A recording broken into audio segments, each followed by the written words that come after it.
ગઈકાલે આપણે મહાજન પદ વિશે જે 16 મહાજન પદો વિશે ચર્ચા કરી, જેમાં ખાસ કરીને કંબોજ, લાજપોર જે નૈઋત્ય કાશ્મીર આસપાસનો પ્રદેશ ગણવામાં આવે છે, એ અનુમૌર્ય યુગ કાળમાં થયું હશે એવું માનવામાં આવે છે. હવે આપણે રાજાશાહી રાજ્ય વ્યવસ્થા વિશે જોઈશું. જે રાજતંત્રમાં રાજા મુખ્ય હતા તે રાજાશાહી રાજતંત્ર કહેવાતા. એટલે કે જે તે પ્રદેશની અંદર રાજા પોતે કોઈપણ પ્રકારનો નિર્ણય લેવાનો હોય, નિર્ણય શક્તિ જે છે એ રાજાની હોય અને રાજા જ પોતે એનું જે છે એના અધિકારીઓ, સેનાપતિઓના માધ્યમથી એ કામ કરાવતા.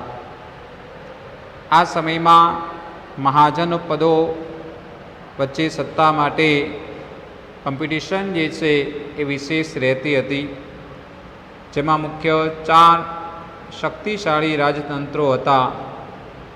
એક મગધ, કોસલ,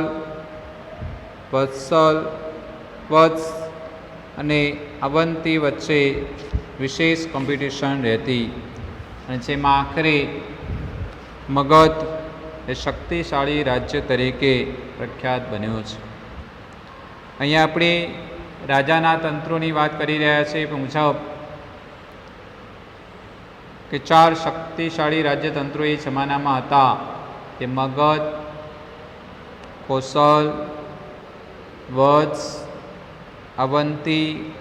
આ 4 વચ્ચે વધારે કોમ્પિટિશન થઈ, એમાં 3ની હાર થતાં મગધ શક્તિશાળી રાજ્ય તરીકે એ જમાનામાં હજારો વર્ષો પહેલાં એ ઉપસી આવે છે.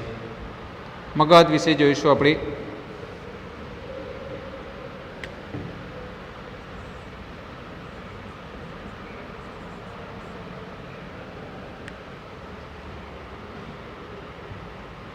રાજાશાહી રાજતંત્રમાં બુદ્ધના સમયમાં મગધ એ શક્તિશાળી મહાજન પદ બન્યું હતું. મગધના 3 મજબૂત વંશોનું શાસન હતું, જેમાં ફર્સ્ટ હર્યંક વંશનો સ્થાપક બિંબિસાર નામનો રાજા હતો. મિત્રો અહીંયા ધ્યાન રાખજો, ક્યારેક એક વાક્યની અંદર એક્ઝામમાં પૂછી શકે છે કે હર્યક વંશના સ્થાપક તરીકે કોની ગણના થાય છે? બિંબિસારની. મગધની રાજધાની તરીકે રાજગૃહ હતી, જે ગંગા અને સોળ નદી કિનારે આવેલું હતું. શું કહે છે? મગધની રાજધાની રાજગૃહ. જે આપણે ખાસ આ જે ભાગ છે એ આ ઉત્તર પ્રદેશ, બિહાર, વેસ્ટ બંગાળ, આ જે છે એ આ ટોટલ ગંગા નદીનો જે છે એ પટ ગણવામાં આવે છે. આ પટના વિસ્તારમાં ગંગા અને સોળ નદીનો વિસ્તાર વિશેષ જોવા મળે છે. વેસ્ટ બંગાળ અને ઓરિસ્સા.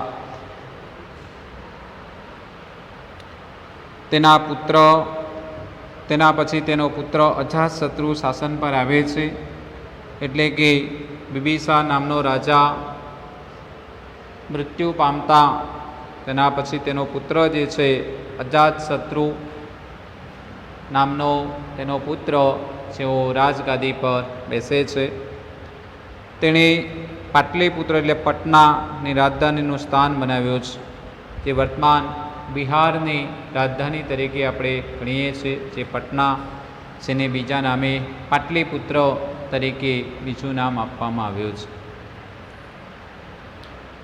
તેણે વજીસંઘ સાથે યુદ્ધ કરી લીચ્છવીઓને હરાવી અને મગધનો રાજવિસ્તાર જે છે એ વિશેષ કર્યો છે. શું કહે છે અહીંયા?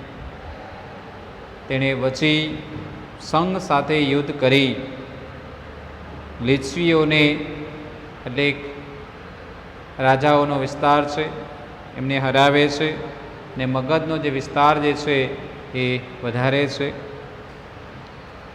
અર્યંક વંશ પછી જે છે એ અર્યંક વંશ પછી જે છે નાગવંશ અને નંદવંશ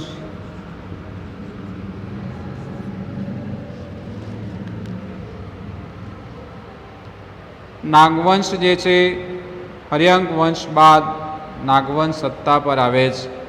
એટલે કે હર્યંક વંશ અજાતશત્રુ મૃત્યુ પામે પછી નાગવંશ જે છે એનો પુત્ર જે છે સત્તા પર આવે છે, જેમાં શિશુનાગ નામનો બૌદ્ધ ધર્મ સાથે સંકળાયેલ રાજાનો સમાવેશ થાય છે. શિશુનાગ નામનો બૌદ્ધ ધર્મ સાથે સમગ્ર જે છે એ આ સંભાળી લે છે. નંદવંશ ત્રીજા ક્રમે જે આવે છે તે મહાપદ નંદ દ્વારા સ્થાપિત નંદવંશ સૌથી શક્તિશાળી વંશ તરીકે ગણવામાં આવતો, કારણ કે જેણે ખૂબ સારી સેવા, બુદ્ધિશાળી, કુશળ હોવાને નાતે મહાપદ નંદ દ્વારા ભારતનો સૌ પ્રથમ સામ્રાજ્ય નિર્માત ગણવામાં આવે છે. એટલે કે ઇન્ડિયાની અંદર સૌથી પહેલાં વિશેષ કામગીરી બજાવવામાં નંદવંશનો ફાળો વિશેષ ગણવામાં આવે છે.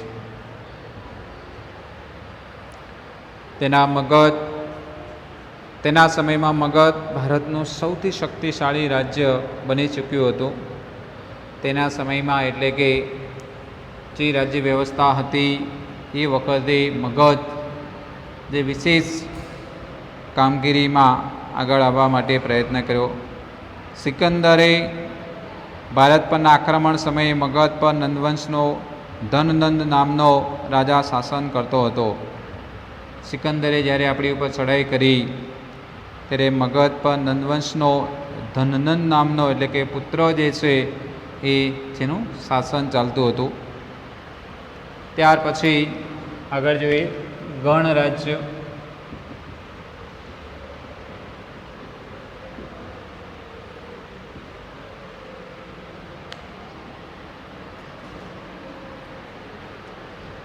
ગણરાજ્ય એટલે લોકો દ્વારા પ્રત્યક્ષ કે પરોક્ષ પદ્ધતિ વડે ચૂંટાયેલા વડા દ્વારા શાસિત રાજ્ય.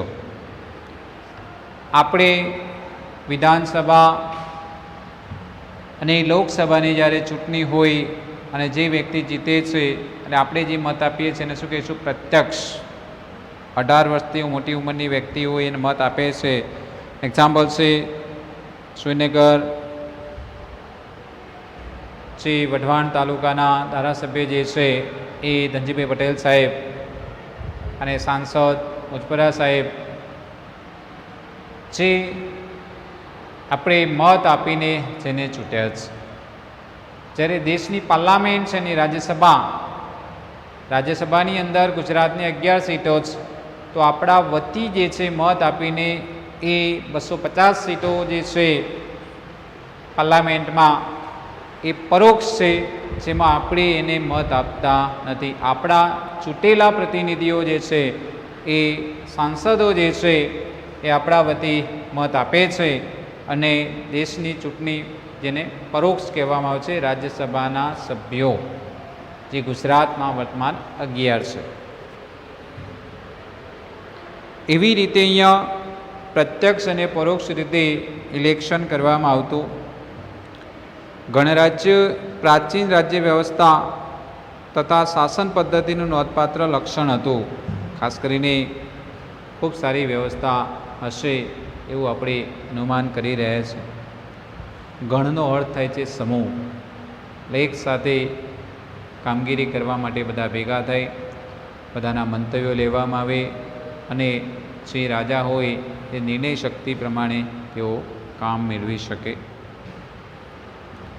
એક કરતાં વધારે સભ્ય સંખ્યાની મદદથી ચાલતું રાજ્ય એટલે ગણરાજ્ય કહી શકાય છે.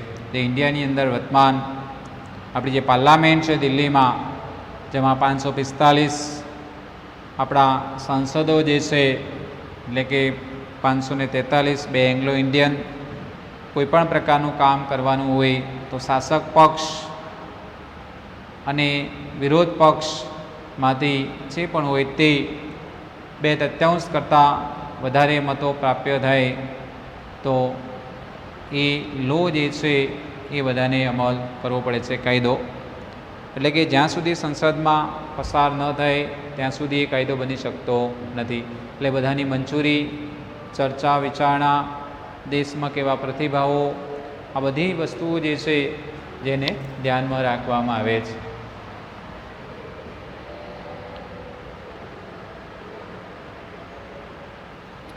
આ સમયે કેટલાક એવા પણ રાજ્યો હતા જેમાં રાજાએ જનતા દ્વારા પસંદ કરવામાં આવતો. કેટલીક જગ્યાએ રાજા જે છે એ લોકો ઉપર વિશ્વાસ મૂકી એમાંથી કોઈ સારી વ્યક્તિને ચૂંટી કાઢવામાં આવે, પસંદ કરવામાં આવે. એ જે છે રાજા એની ઉપર પ્રયોગ કરે અને સક્સેસ જાય તો રાજા એને પણ પ્રતિનિધિ આપી અને આગળની નિર્ણાયક શક્તિ તરીકે રાજા ખૂબ સારું કામ એમની જોડે કરાવતા હતા. જેમાં વૈશાલીનો લીછવીઓ, કપિલવસ્તુના શાક્યો, મિથિલાનો વિદેહ, કુશીનારાનો મલ્લો વગેરે પ્રજાઓના ગણરાજ્યો તરીકે ઓળખવામાં આવતા આ બધા જે છે વિસ્તારો. તે આ પ્રકારની રાજ્ય વ્યવસ્થામાં પ્રત્યેક સભ્યને રાજા જેવો દરજ્જો આપવામાં આવતો. જે વ્યક્તિને પ્રતિનિધિ તરીકે કામ આપવામાં આવતું એ રાજાને જેટલી સગવડ મળે, જેટલી પ્રાયોરિટી મળે, જેટલું નિર્ણાયક શક્તિ મળે એટલી જ આ સભ્યોને પણ આપવામાં આવતી. વૈશાલી વચી રાજ્યો, રાજસત્તાક મહારાજ્યો આસપાસના પ્રદેશ તાબે કરીને, જોઈએ આગળ, વૈશાલી વચી રાજ્યો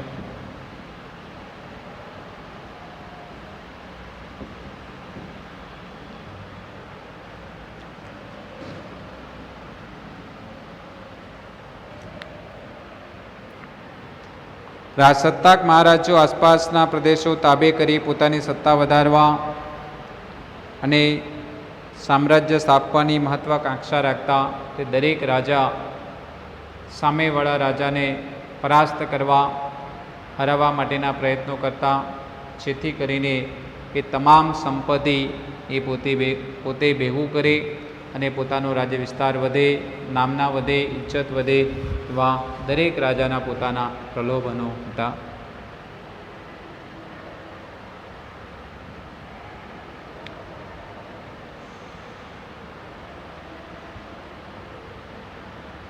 આ જોઈને લીછવી, વચી, જ્ઞાતોક, વિદેહ, શાક્ય, મલ વગેરે 8 કે 9 જાતિના લોકોએ પોતાનું રક્ષણ કરવા કે સંઘ રાજ્ય સ્થાપ્યું તે વચી સંઘ તરીકે ઓળખવામાં આવે છે. 8 કે 9 જાતિના લોકોનું પોતાના રક્ષણ કરવા માટે આ વિશેષ કામગીરી બજાવે છે. સંઘ રાજ્યનું મુખ્ય સ્થાન લીછવીઓનું પાટનગર વૈશાલી હતું. આથી તેને વૈશાલીના વજી સંઘ ગણરાજ્ય તરીકે ઓળખવામાં આવતું. ગણરાજ્યના રાજ્યવહીવટનું સંચાલન સભા દ્વારા થતું, જેના કારણે તેને ગણતંત્ર તરીકે પણ ઓળખવામાં આવતું હતું. ગણરાજ્યમાં રાજની બધી સત્તાઓ સભ્યો પાસે રહેતી, એટલે કે તમામ જે પણ સભ્ય તરીકે હોય એની તમામ સત્તાઓ એમને આપવામાં આવતી.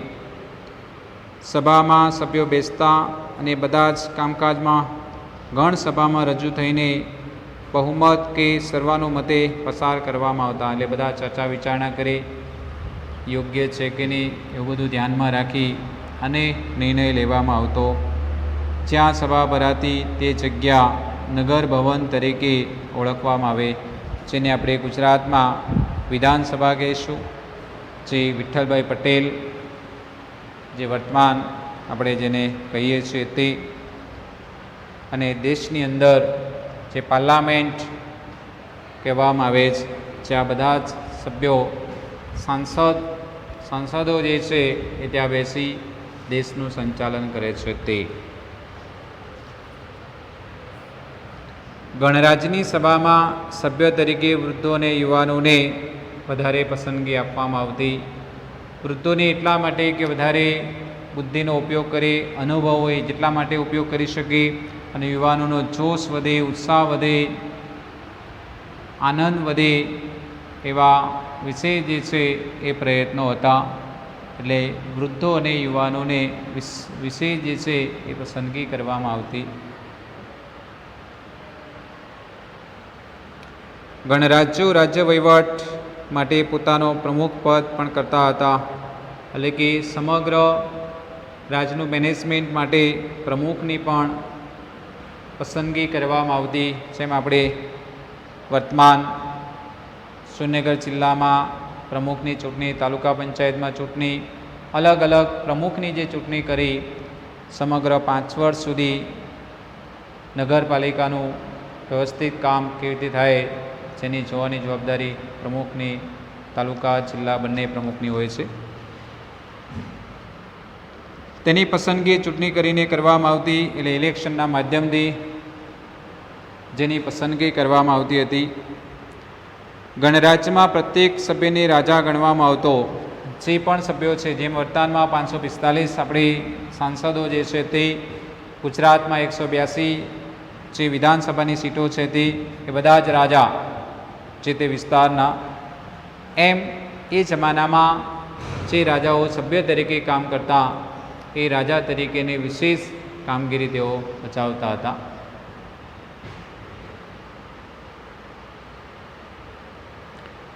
કામગીરીમાં વહીવટ, સંરક્ષણ, યુદ્ધ, સંધિ જેવા ઘણા મહત્ત્વના પ્રશ્નો ઉપર ચર્ચા કરવામાં આવતી હતી. એટલે ખાસ કરીને મેનેજમેન્ટ, બોર્ડર લાઇન, યુદ્ધ, સંધિ એટલે કરાર, આ વિશેષ પ્રશ્નોની ચર્ચા જે છે એ કરવામાં આવતી હતી.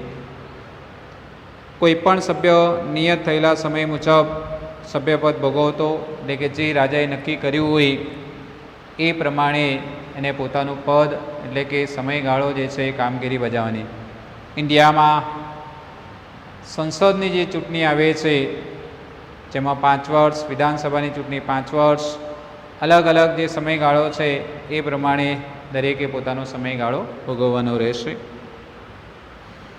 કોઈપણ સભ્ય જે છે પોતાના નિયમ પ્રમાણે કામ કરશે. નીતિ નિયમ અને ગણરાજ્યના પ્રમુખને એક કાર્યવાહક સમિતિ રાજ્ય વહીવટમાં મદદ કરતી હોય છે. એટલે કે જે બુદ્ધિશાળી વ્યક્તિ હોય, વિશેષ જ્ઞાન ધરાવતો હોય એવી વ્યક્તિને જે રાજા છે, જેમાં અત્યારે આપણે સચિવોને જે રાખવામાં આવે છે, પર્સનલ આસિસ્ટન્ટ, સેક્રેટરી, ઘણા બધા શબ્દોથી ઉદ્દેશ છે.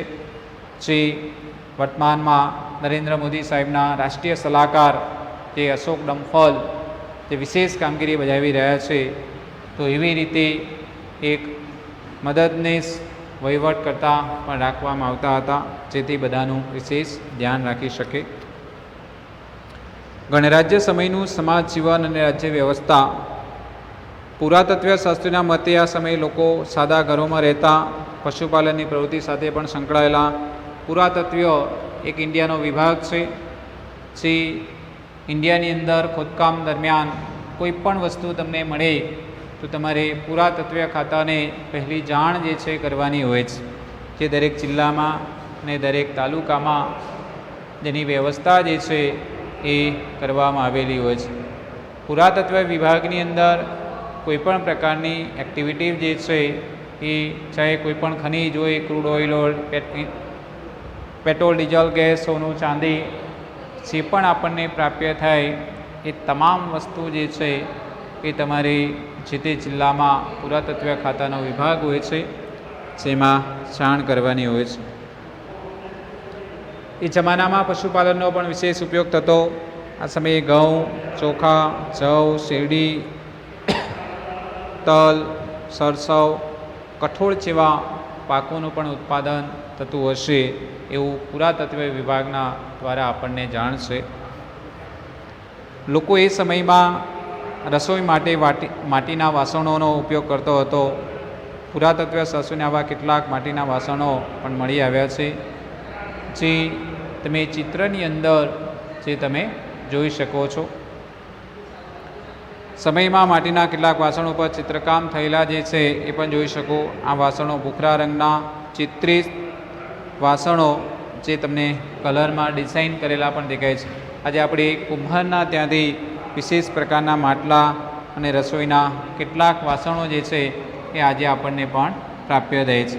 એટલે તમામ પ્રકારના એ વાસણો જે છે એ આપણને મળે છે, જેનો વિશેષ ઘણી જગ્યાએ આજે રાજકોટની અંદર એક હોટલ હમણાં ઓપન થઈ છે, ત્યાં તમામ પ્રકારની રસોઈ માટીના વાસણમાં જ બનાવવામાં આવે છે. તમને જે પીરસવામાં આવે છે એ પણ માટીના વાસણમાં જ તમને પીરસવામાં આવે છે. રાજકોટ જે છે તમે મેળવી લેજો, સિટી વિસ્તારમાં ક્યાંક છે, અને ખૂબ જ સારું અને સસ્તું પૌષ્ટિક આહાર. આ સમયે કોઈપણ રાજના શાસક પોતાના રાજની સંરક્ષણ માટે શક્ય બધા જ ઉપાયો કરતો. આ માટે રાજની આસપાસના કિલ્લાઓ બાંધવામાં આવતા. આ કિલ્લાઓ મજબૂત અને ઊંચા બાંધવામાં આવતા, જેથી કરીને ભેજ ન લાગે, સુરક્ષિત બક્ષી શકે અને દેશને સીધો ફાયદો થઈ શકે, રાજાને ફાયદો થઈ શકે, બીજા કોઈ ચડાઈ ન કરે, એનું પણ જે છે એ વિશેષ જે છે એ ધ્યાન રાખવામાં આવતું હતું. તેમાં પુષ્કળ પ્રમાણમાં પથ્થર અને ઈંટોનો વિશેષ ઉપયોગ કરવામાં આવતો. કેટલાક રાજાઓ પોતાની શક્તિ અને સમૃદ્ધિનું પ્રદર્શન કરવા માટે પોતાના રાજની ફરતે વિશાળ ઊંચીને ભવ્ય દિવાલો તૈયાર કરાવતા. ખાસ કરીને વિશેષ ઈંટો અને વિશેષ પથ્થરનો ઉપયોગ કોઈ અંદર આવે નહીં એ માટે ખૂબ જ ધ્યાનથી કામ કરવામાં આવતું. પ્રયાગ એટલે ઉત્તર પ્રદેશમાં મળેલી ઈંટની દિવાલ આશરે 2500 વર્ષ પહેલાંની ગણાય છે.